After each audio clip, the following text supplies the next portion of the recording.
Alors le fond maintenant, on va ici dessiner le sol et le ciel.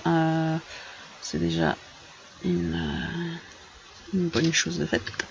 Ok, je zoome un peu, CTRL plus. Et après, si j'appuie sur la barre d'espace de mon clavier, j'ai une petite main qui apparaît. Ça me permet de bouger. Voilà, avec ma souris après. Donc j'ai le doigt appuyé sur la barre d'espace et sur le clic gauche de ma souris. Comme ça, je peux déplacer un peu l'image. Voilà, dans mon zoom. Je vais bouger ça. Voilà. Donc je prends un rectangle, voilà, ici. Et je trace, pour l'instant j'ai pas de couleur de contour, j'ai juste une couleur de fond. Je trace et je vois qu'il est pas super bien placé. Et au lieu de recommencer, je lâche pas le clic gauche de la souris pendant que je trace, mais j'appuie sur voilà, aussi sur la barre d'espace, elle sert à beaucoup de choses. Et vous voyez que je peux bouger la forme que je suis en train de tracer. Donc voilà, mon doigt est appuyé sur la barre d'espace du clavier. Voilà, j'essaie de placer correctement, je lâche la barre d'espace et puis je peux ajuster un peu déjà de ce côté-ci. Voilà, et après, il n'y a plus qu'à ajuster par ici. Hop. Ce que je peux faire, c'est... on va enlever ici la couleur. Je vais prendre la pipette qui est là. Voilà, outil pipette, raccourci clavier I. Et je vais cliquer sur mon image en fait et ça va lui donner tout de suite la bonne couleur sable. Ce que je peux faire alors après pour le dessin du ciel, c'est pareil, c'est un rectangle.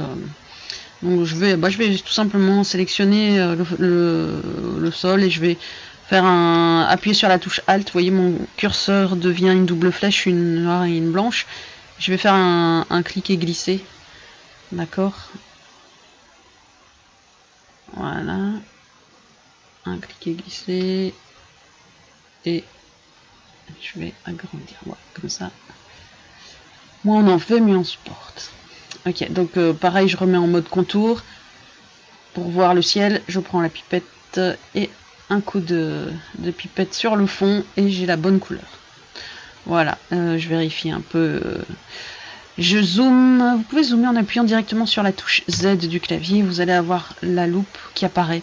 Et vous faites un cliquer glisser sur la zone sur laquelle vous voulez zoomer. Voilà, j'appuie sur la petite main. Ok, ça a l'air bien. Commande 0 ou CTRL 0 si vous voulez revenir à la taille de la page. C'est pas grave, ici ça dépasse un tout petit peu. Donc ce que je peux faire maintenant, c'est verrouiller le fond, mais aussi le masquer pour pouvoir voir le petit train et travailler dessus. Donc on va déjà faire les nuages, hein, c'est avant le petit train, comme ça c'est fait.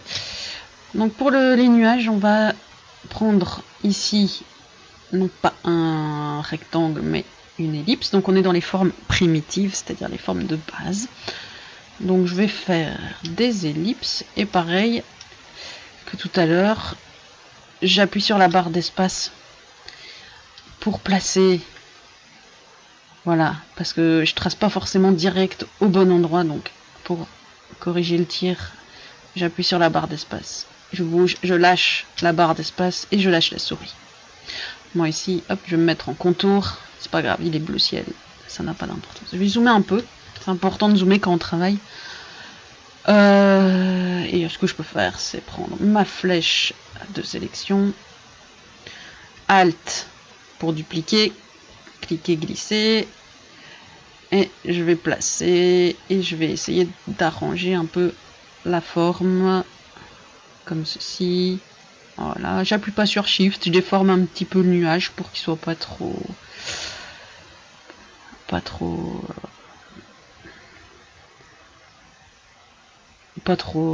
je sais pas, je trouve pas le mot en fait. Pour que ce soit pas un cercle parfait quoi. Ok. Parce qu'ici je veux pas que ce soit un cercle parfait justement. Alors, cliquez, glissez. Ok. Un peu grand. On change la taille. Ok. Toc. Voilà. Encore un petit peu ici. Ouais, évidemment, quand on bouge d'un côté, ça bouge de l'autre. Alt, clic et glisser. Vous voyez, je me prends pas trop la tête. Ensuite, je sélectionne le nuage. Et comme, bien évidemment, j'ai verrouillé le fond et que je l'ai masqué, si je fais un clic et glisser, je ne vais pas sélectionner le fond. Ça, c'est pratique. Donc ici, je vais basculer en couleur d'avant-plan. Donc, on avait une couleur de contour. Hop, je la jette dans les couleurs de fond. Et ici, dans mon nuancier, qui est déjà affiché, ça c'est parfait, je vais mettre du blanc. Si votre nuancier n'est pas là, il faut aller le chercher. D'accord? Donc, on a fenêtre, ma souris, mes piles sont presque à plat. Fenêtre, nuancier. D'accord?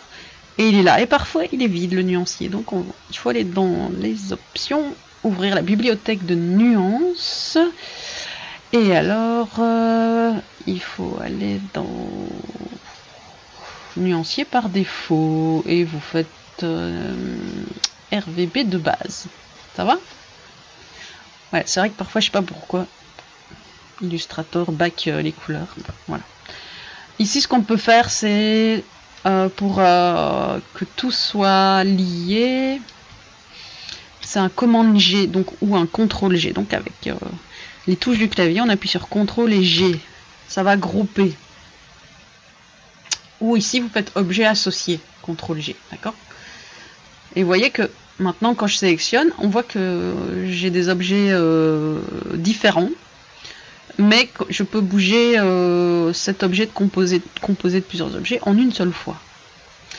Alors, ce que je vais faire, c'est que ce nuage, bah, c'est pareil, je vais faire Alt, cliquer, glisser, et je vais le dupliquer. Agrandir. Ouais, là j'y suis allé un peu fort.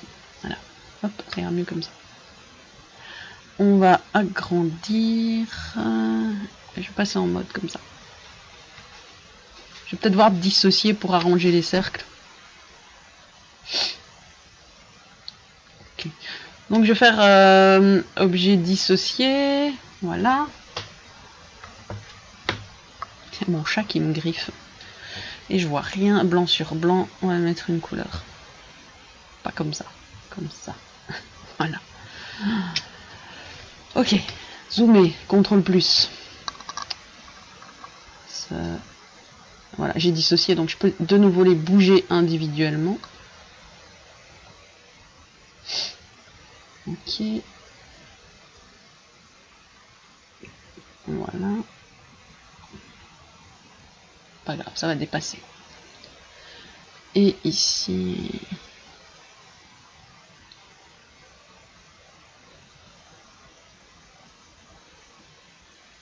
Voilà. Dans Illustrator, si on peut récupérer des trucs déjà faits, on le fait. Mon chat qui continue à me griffer, je sais pas pourquoi. Voilà. Ah, voilà. Une fois que c'est bon, je dézoome un peu, je sélectionne, comme ceci, avec la flèche noire. On n'oublie pas de sélectionner la flèche noire, si ce n'est pas déjà fait. Alors, bah, je jette la couleur de contour dans la couleur de fond, et comme c'est pas la bonne, je la change ici dans le nuancier. J'appuie sur blanc. Ça va. Bah pareil, CTRL G pour associer. Mais je crois que si je bouge celui-là, il est plus proche peut-être. Bon, on va voir. Au niveau de la forme, à mon avis, je devrais quand même le modifier. Objet dissocié. Tac, je passe la couleur en couleur de contour et je mets hop, une autre couleur. Comme ça, je vois beaucoup mieux ce que je fais. Voilà. Une vidéo de 10 minutes pour faire 3 nuages et un fond.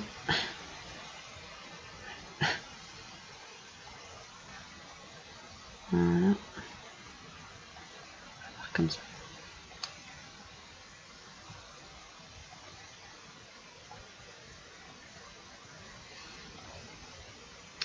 Ok, ça me semble bien. Je sélectionne juste celui-là. Voilà. Je jette la couleur de contour dans le fond. Et ici, dans mon nuancier, je passe en blanc. Ok, ça me paraît pas mal. Si je fais une petite retouche, j'ai pas encore associé. Hein. Hop. Voilà. Je sélectionne mon nuage. Alors, soit je fais objet associé, soit je fais CTRL-G avec le clavier. Ah, tiens, ici... Bah, je vais vous montrer un truc. Vous voyez, ici, à chaque fois, je fais associer, dissocier, mais c'est vrai que... C'est vrai que, vous voyez, on a la flèche blanche qui permet de sélectionner des points individuellement, comme ceci, et les bouger. Mais, si vous voyez, encore une flèche cachée ici, qui s'appelle la sélection directe progressive. Ça veut dire que si j'ai un groupe d'objets, comme on a fait, hein, on a groupé plusieurs objets pour pouvoir les bouger en une fois, au lieu de devoir tout le temps associer et dissocier, vous pouvez prendre cette flèche et vous allez pouvoir sélectionner un objet indépendamment. Après, il vous suffit de prendre la flèche noire. Voilà, comme ça vous voyez les deux façons de faire, grouper, dégrouper, prendre la flèche de sélection directe progressive. Voilà, une fois que c'est fait, voilà, je ne dois pas regrouper puisque tout était déjà regroupé.